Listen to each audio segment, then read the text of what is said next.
Good morning everyone. ये SSC CGL tier 1 के 2024 के जो एग्ज़ाम होने वाले हैं उसके लिए इंग्लिश प्रैक्टिस की सीरीज़ चल रही है और आज का जो टॉपिक है वो है choose the incorrectly spelled word. इसी तरह के क्वेश्चंस आते हैं आपके एसएससी सीजीएल टीयर 1 पेपर में, ऐसे ही क्वेश्चंस आएंगे। तो जो भी बच्चे तैयारी कर रहे हैं, एस्पिरेंट्स तैयारी कर रहे हैं एसएससी सीजीएल की, वो सबसे पहले तो एक काम करें कि एक कॉपी और पेन लेके बैठें। जो भी एस्पिरेंट्स ये वीडियो देख रहे हैं, कॉपी और पेन लेके आप बैठिए। आज का तो टॉपिक है इनकरेक्टली स्पेल्ड वर्ड, तो बिना लिखे तो बिना प्रैक्टिस करे आपको बिल्कुल स्पेलिंग समझ नहीं आने वाली है। ठीक है, आप चाहें तो एक छोटा वाइट बोर्ड ले सकते हैं। वाइट बोर्ड के ऊपर मार्कर से आप लिखें, फिर इरेज कर दें, फिर लिखें, फिर इरेज कर दें। दो तरह के फ़ायदे मिल जाएंगे इससे आपको। पहली चीज़, स्पेलिंग करेक्ट हो जाएगी। दूसरी चीज़, वोकेबुलरी और ग्रामर भी करेक्ट हो जाएगी। जो ग्रामेटिकल एरर जिनको आप नहीं समझ पाते, जब आप लिख रहे हैं तो स्ट्राइक होने लग जाएगा आपके दिमाग में कि हाँ ये तो गलत है और ये सही है। तो कॉपी पेन ले लीजिए या फिर एक वाइट बोर्ड और मार्कर ले लीजिए, ठीक है, और लिखना शुरू करिए। अब पहला ही जो सेंटेंस आ रहा है, पहला ही जो क्वेश्चन आ रहा है वो ये है, choose the incorrectly spelled word. ये टीयर 1 एसएससी सीजीएल 2022 का पेपर है, उसी से लिए हुए क्वेश्चंस हैं ये। तो एज इट इज़ क्वेश्चंस मिलेंगे आपको आपके क्वेश्चन पेपर में, ठीक है। पहला जो क्वेश्चन है वो ये है कि इनकरेक्टली स्पेल्ड वर्ड आपको ढूंढना है।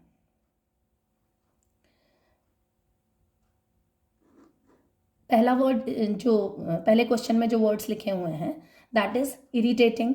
ठीक है, स्पेलिंग देखिए, IRRITATING, इरिटेटिंग। इरिटेटिंग मतलब कुछ एनॉयंस, फ्रस्ट्रेशन करना, डिस्कम्फर्ट होना, है ना, थोड़ा परेशान हो जाना, दैट इज इरिटेटिंग। पेडेस्ट्रियन, ये जो पेडेस्ट्रियन है पेडेस्ट्रियन का देखिए, अगर एज एन एडजेक्टिव आप देखेंगे तो उसका मतलब होता है डल, है ना, लैकिंग इन वाइटलिटी, इमेजिनेशन और डिस्टिंक्शन, ऑर्डिनरी और डल। और अगर एक नाउन की तरह देखेंगे, जो पैदल यात्री होते हैं उसे भी पेडेस्ट्रियन बोलते हैं। थर्ड जो वर्ड है दैट इज एनिवेटिंग। एनिवेटिंग का मतलब होता है causing one two feel drained of energy और वाइटलिटी, ठीक है, टायरिंग और वीकनेस। सो एनर्वेटिंग मतलब बहुत थकान महसूस करना, फटीग महसूस करना, ठीक है। बिगाइलिंग, ये जो बिगाइल है, बिगाइल की स्पेलिंग गलत लिखी हुई है। बिगाइल की राइट स्पेलिंग जो है BEGUILING, और आप अगर आपके क्वेश्चन में देखेंगे तो LLING लिखा है, जो कि गलत है। बिगाइल मतलब होता है आप बहुत अच्छी मीठी मीठी बातें करके आखिर में धोखा अगर दे रहे हैं तो दैट इज बिगाइलिंग, ठीक है। बिगाइल, चार्मिंग और एन्चेंटिंग इन अ डिसेप्टिव वे, धोखाधड़ी वाले, धोखा देने के उद्देश्य से आप बहुत मीठी मीठी बातें कर रहे हैं, चापलूसी कर रहे हैं, तो that is beguiling. Often leading someone to believe something is true और attractive when it is not. जैसे आपको कोई प्लॉट बेचना है या कोई भी आप सेलिंग कर रहे हैं किसी चीज़ की, तो जैसा वो प्रोडक्ट है नहीं, आप उसकी वो क्वालिटी बता रहे हैं और सामने वाले को धोखा दे रहे हैं इससे, तो दैट इज़ बिगाइलिंग, राइट। तो स्पेलिंग जो है, इनकरेक्ट स्पेलिंग आ रही है बिगाइलिंग की। यहाँ पर LL लिखा हुआ है जबकि एक सिंगल L आना चाहिए, BEGUILING। ये सारे वर्ड्स देखिए, लेक्चर इसलिए इंपॉर्टेंट हो गया है ये कि वर्ड्स के साथ साथ आपको उनके एक्सप्लेनेशन मिल रहे हैं। यहाँ आपकी वोकेबुलरी भी तैयार हो रही है और स्पेलिंग भी तैयार हो रही है, राइट। सो बिल्कुल लिख के आप प्रैक्टिस करिए। पूरा लेक्चर देखते समय भी आप इसे लिख सकते हैं, लिख के उसकी प्रैक्टिस कर सकते हैं, ठीक है। Second question, select the incorrectly spelled word. ऐसा ही क्वेश्चन आएगा। फर्स्ट है adopt, second access, third abandon, fourth abase. Meaning क्या होते हैं इसके? अडॉप्ट, अबेंडन, एबेस, इन सब की स्पेलिंग सही है। एक्सेस की स्पेलिंग में ACCESS आना चाहिए था, यहाँ पर एक सिंगल S लिखा हुआ है। अच्छा, जितने भी एस्पिरेंट्स हैं यहाँ SS, LL, डबल वाले जो अल्फ़ाबेट्स हैं ना, उनकी तरफ ज़्यादा ध्यान दे दीजिएगा। और जैसे डिसीव, EIE, ये जहाँ आता है ऐसी स्पेलिंग्स, बिलीव, ये वाले जो वर्ड्स हैं यहाँ पर इस तरह के क्वेश्चंस बहुत आते हैं इनकरेक्टली स्पेल्ड वर्ड में। कहाँ डबल अल्फ़ाबेट आ रहे हैं, कहाँ ए ई या ई ए आ रहा है, इस तरह से जो वर्ड्स बने हुए हैं उनकी स्पेलिंग पूछी जाती है। तो ये तो बड़ा लंबा चौड़ा मामला हो गया। आप बोलेंगे ऐसे तो बहुत सारे वर्ड्स हैं, बिल्कुल है। लिखिए, जितना आप लिखेंगे ये सारे वर्ड्स एकदम आप बहुत अच्छी तरह से पक्के कर लेंगे। लिखिए आप, चाहे वाइट बोर्ड पर चाहे नोटबुक में, लेकिन लिखिए। एडॉप्ट मतलब होता है to take up or choose as one's own. ये मेरा खुद का है, अडॉप्ट कर लेना, right. To take on or accept a particular position, believe or way of life. या मैंने तो बहुत ही सिंपल लाइफ अडॉप्ट कर ली है ना, सिंपल लाइफ अपना ली है, अडॉप्ट। एक्सेस मतलब होता है the means or opportunity to approach, है ना। या एक्सेसिबिलिटी कितनी है, पहुंच कितनी है। एक्सेस मतलब होता है पहुंच। Enter or use something, the right or ability to use or obtain something. Access मतलब आपकी पहुंच कितनी है। The means or opportunity to approach, right. Abandon abandon means होता है to leave or give up completely. Abandon मतलब छोड़ देना, टू डेजर्ट फॉर सेक, बिल्कुल छोड़ देना, गिव अप कर देना, ठीक है। एबेंडन। एबेस मतलब होता है टू लोअर इन रैंक, किसी की रैंक कम कर देना, या किसी की डिग्निटी कम कर देना, या किसी की एस्टीम्ड सम्मान कम कर देना, ठीक है। टू ह्यूमिलिएट और डिग्रेड, वो एबेस होता है। किसी को नीचा दिखाना, किसी को असम्मानित करना, दैट इज एबेस, राइट। तो आपकी जो गलत स्पेलिंग थी वो थी एक्सेस। एक्सेस की सही स्पेलिंग होती है ACCESS, ठीक है। नेक्स्ट क्वेश्चन देखिए। अच्छा, जितने भी एस्पिरेंट्स वीडियो को देख रहे हैं, आप प्लीज़ चैनल को सब्सक्राइब कर लीजिए। बहुत सारे वीडियोस हैं इस चैनल पे, SSC CGL वाले, पूरे इंग्लिश के हर एस्पेक्ट को कवर किया गया है। तो चैनल को ज़रूर सब्सक्राइब कर लीजिए और वीडियो को लाइक कीजिए और शेयर कीजिए, सो दैट ये वीडियोस ज़्यादा से ज़्यादा लोगों तक पहुँचे और उनको भी ये एक्सप्लेनेशन मिल पाए। एक और चीज़ है, आप टेलीग्राम चैनल से जुड़ जाइए। इस वीडियो के डिस्क्रिप्शन बॉक्स में आपको टेलीग्राम चैनल का लिंक मिल जाएगा। और क्यों जुड़ना है टेलीग्राम चैनल से, क्योंकि टेलीग्राम चैनल पे ये PDF फॉर्म में पूरा डिटेल्ड एक्सप्लेनेशन मिल जाएगा। तो आपके पास में soft copy as well as hard copy, if you want, दोनों तरह का मटेरियल आपके पास हो सकता है, जो कि आपके एग्जाम के पॉइंट ऑफ व्यू से बहुत इंपॉर्टेंट है, right, and completely free of cost. My motto is to help the aspirants. आपके सिलेक्शन होते हैं और कहीं ना कहीं आप इस चीज़ को मेंशन कर देते हैं कि yes, Madhuri ma'am had taught us so well, और काफ़ी अच्छे से एक्सप्लेन किया था, तो दैट इज़ माई अर्निंग। अगर आप ग्रेटफुल हो जाते हैं, अगर आप रेस्पेक्ट दिखाते हैं, this is my earning only, right. तो चैनल को ज़रूर सब्सक्राइब कर लीजिए। ओके, आगे बढ़ते हैं नेक्स्ट क्वेश्चन में। Select the incorrectly spelled word. Number 1 है, स्पेलिंग लिखी हुई है FRIWSK, ये फ्रिस्क होता है। फ्रिस्क में W नहीं आता, फ्रिस्क FRISK, फ्रिस्क। फ्रिस्किंग होती है, आप एग्जाम देने जाते हो, जितने भी एस्पिरेंट्स हैं सब अच्छे से जानते होंगे। फ्रिस्किंग होती है ना, सर्च होती है। गर्ल्स जो है उनके जो बन्स होते हैं, बन्स ओपन करा के देखते हैं कहीं कोई चीटिंग मटेरियल तो नहीं लेके जा रहे हैं, फ्रिस्क। तो फ्रिस्किंग होती है। फ्रिस्क की स्पेलिंग गलत लिखी हुई है, यही है इनकरेक्टली स्पेल्ड वर्ड। लेकिन फ्रिस्क का मीनिंग समझिए आप।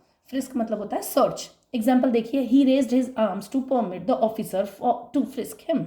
उसने अपने हैंड्स आर्म्स रेज करे, हैंड्स अप कर लेते हैं ना, पुलिस हैंड्स अप कराती है, तो आर्म्स रेज करे ताकि ऑफिसर जो है वो फ्रिस्क कर पाए, सर्च कर पाए, जांच पड़ताल कर पाए। रिप्लाई मतलब होता है और रिस्पॉन्स और आंसर टू अ क्वेश्चन, है ना। रिप्लाई माई मैसेज, जो मेरा मैसेज है उसका आंसर दो, राइट। रस्क तो आप लोगों ने बिल्कुल चाय के साथ खाया होगा।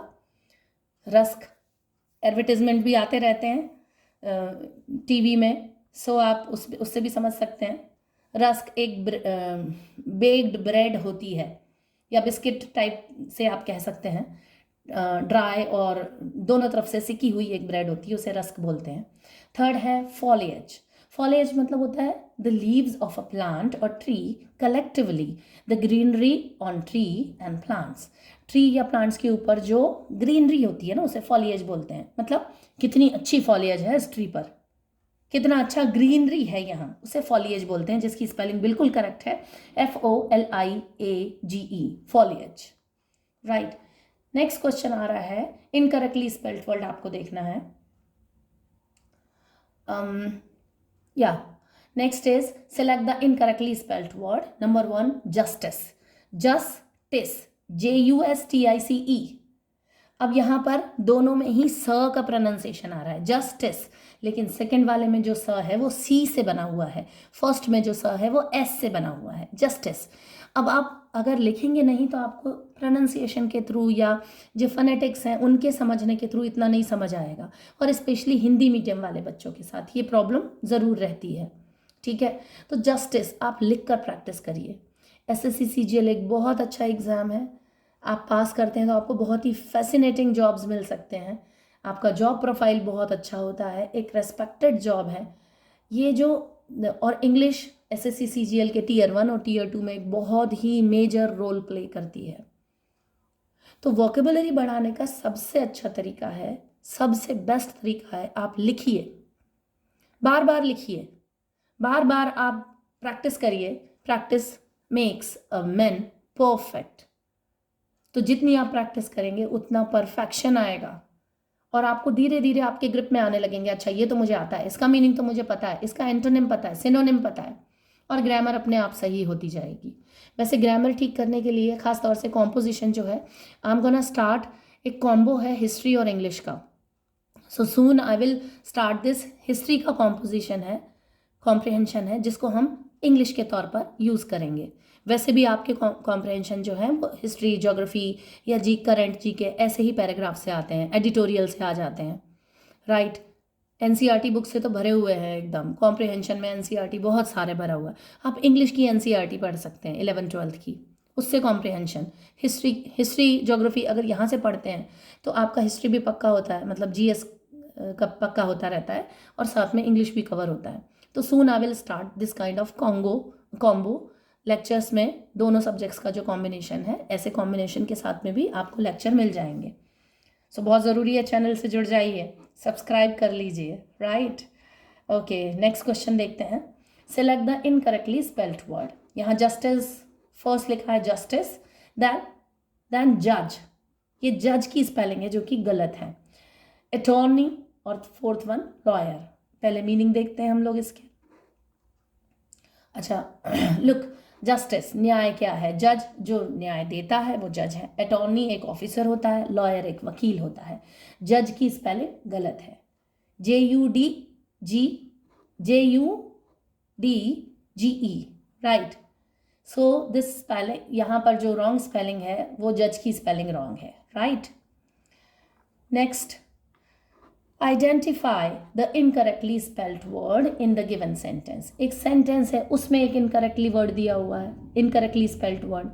तो आपके क्वेश्चंस डायरेक्टली भी आ सकते हैं, वर्ड्स दिए हैं उनमें से ढूंढना है आपको इनकरेक्टली स्पेल्ड वर्ड, या फिर एक सेंटेंस है अंडरलाइन किया हुआ है और उसमें से आपको ढूंढना है इनकरेक्टली स्पेल्ड वर्ड। तो यहाँ सेंटेंस है नेक्स्ट क्वेश्चन में, the rhyme and rhythm, the rhyme and rhythm of Popeyes poem are highly symbolical and timely.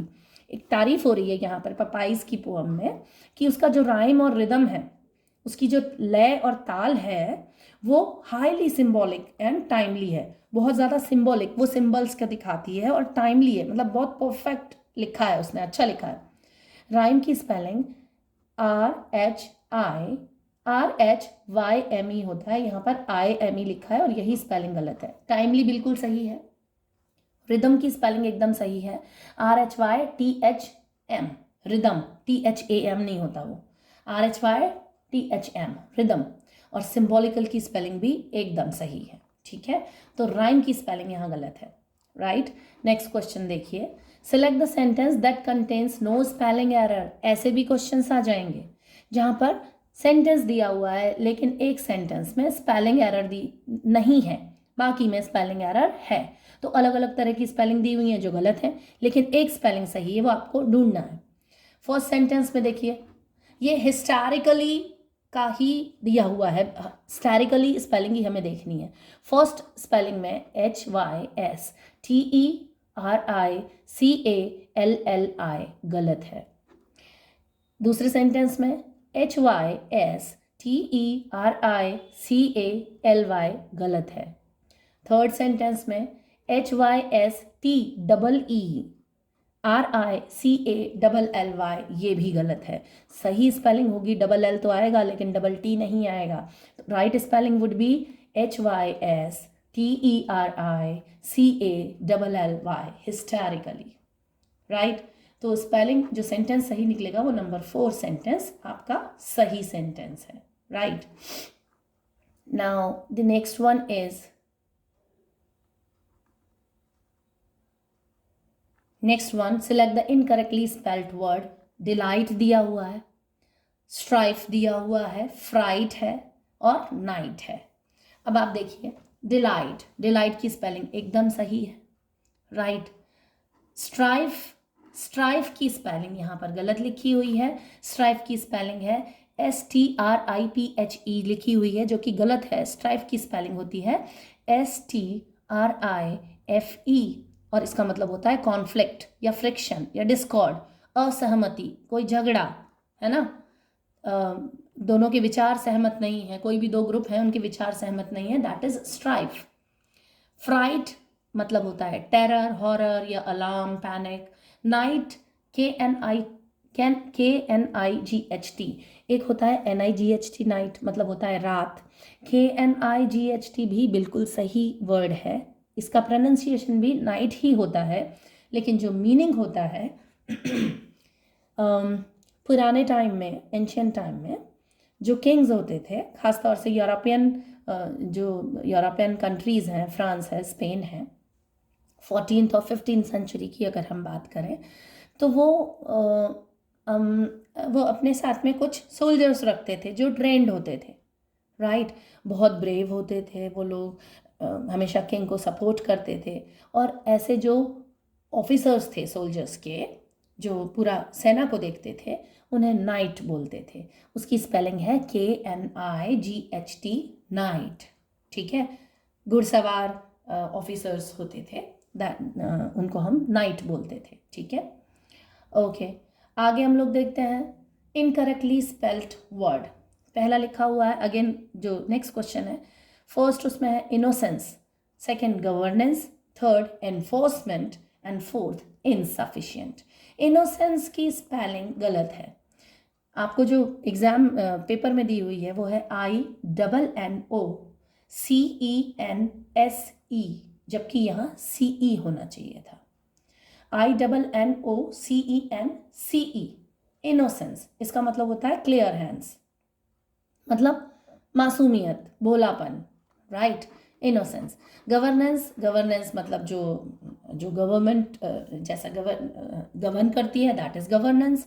Enforcement मतलब है इम्पोजिशन, किसी को एनफोर्स करना, लागू करना। इम्पोजिशन, इम्पोज करना किसी चीज़ को, कोई नियम कानून लागू करना, इम्प्लीमेंटेशन करना उसका, या एप्लीकेशन में लाना, ये सब होता है एनफोर्समेंट। इनसफिशिएंट मतलब जो अपर्याप्त हो, ठीक है। तो आपकी रॉन्ग स्पेलिंग जो है वो इनोसेंस है, okay. So now the next question is, in the given sentence the underlined word may have been incorrectly spelled. Identify the option that rectifies the spelling. If there is no error in spelling, select no error. ये थोड़े से difficult question बन जाएंगे क्योंकि उसने आपको बोला है कि स्पेलिंग एरर हो भी सकता है और नहीं भी हो सकता, तो आप यहाँ ज़्यादा कंफ्यूज हो सकते हैं, ठीक है। अब ज़्यादा कंफ्यूज लेकिन होना नहीं है आपको। देखते हैं क्वेश्चन कैसा है। सेंटेंस लिखा हुआ है सिराजुद्दौला। सिराजुद्दौला बंगाल का एक नवाब था, ठीक है। सिराजुद्दौला, जब बैटल ऑफ प्लासी हुआ था तो सिराजुद्दौला ने वो बैटल लड़ा था। Sirajuddaulah besieged Calcutta to take punitive actions against the East India Company. East India Company जो थी वो बंगाल में, उसने बंगाल में मतलब अपना जो अधिकार ज़्यादा बढ़ाने के लिए उसमें कुछ स्कर्मिशेस आ गए सिराजुद्दौला और ईस्ट इंडिया कंपनी के बीच, तो बैटल हुआ पानीपत का। सिराजुद्दौला ने कलकत्ता को बिसीज कर लिया। बिसीज मतलब क्या कर लिया? बिसीज कर लिया मतलब उसके ऊपर कब्जा कर लिया, कलकत्ता के ऊपर। Take punitive actions against East India. East India Company के खिलाफ एक क्लियर एक्शन लेने के लिए उसने कलकत्ता को अपने अधिकार में ले लिया। ठीक है, अब ऑप्शन देखिए, और एक नो एरर वाला भी ऑप्शन है। तो बिसीज्ड, पहली स्पेलिंग है BESIEZE। ये बिसीज तो SSC CGL का बहुत ही कहना चाहिए बहुत फेवरेट वर्ड है। ये कई सारे सीज, बिसीज्ड, ये इस तरह के क्वेश्चंस बहुत आते हैं इनकरेक्टली स्पेल्ड वर्ड में, राइट। सो बिसीज्ड पहली वाली स्पेलिंग गलत है, दूसरी वाली स्पेलिंग गलत है, लेकिन आपको यहाँ पर बिसीज देखना पड़ेगा। BESIGED, ये है बिसीज्ड।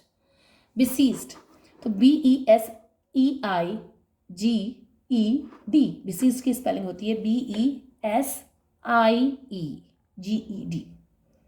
तो स्पेलिंग गलत है। राइट स्पेलिंग जो होगी वो होगी सीज, SIE, सीज, IE, लंबा सा प्रोनाउंसिएशन आ रहा है इसका, BESIEGED, बिसीज्ड।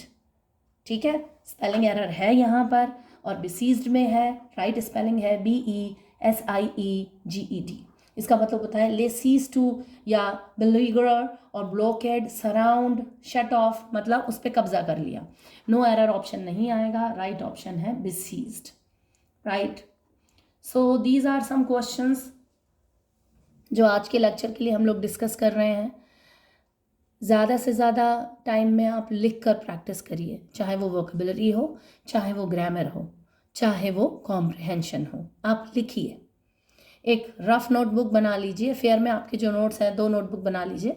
फेयर नोटबुक में आपके जो मेजर नोट्स हैं जो आपको बिल्कुल नोट ही करना है कि हाँ अच्छा, जैसे कुछ फोनेटिक्स हैं, अभी बिसीज्ड का स्पेलिंग देखा, ठीक है, तो ऐसे जो आपको अपने हिसाब से याद रखने की कुछ चीज़ें बनानी है फेयर में बनाइए। रफ नोटबुक में बराबर लिखिए, क्रॉस करिए, फिर लिखिए, जो करेक्ट है उसे करेक्ट करिए, जो इनकरेक्ट है उसे क्रॉस करिए और फिर लिखिए। खूब प्रैक्टिस करिए लिखने की। इंग्लिश में फुल ऑन फुल नंबर आ जाएंगे आपके, राइट। सो आज के लेक्चर के लिए इतना ही। Keep learning. Thank you so much.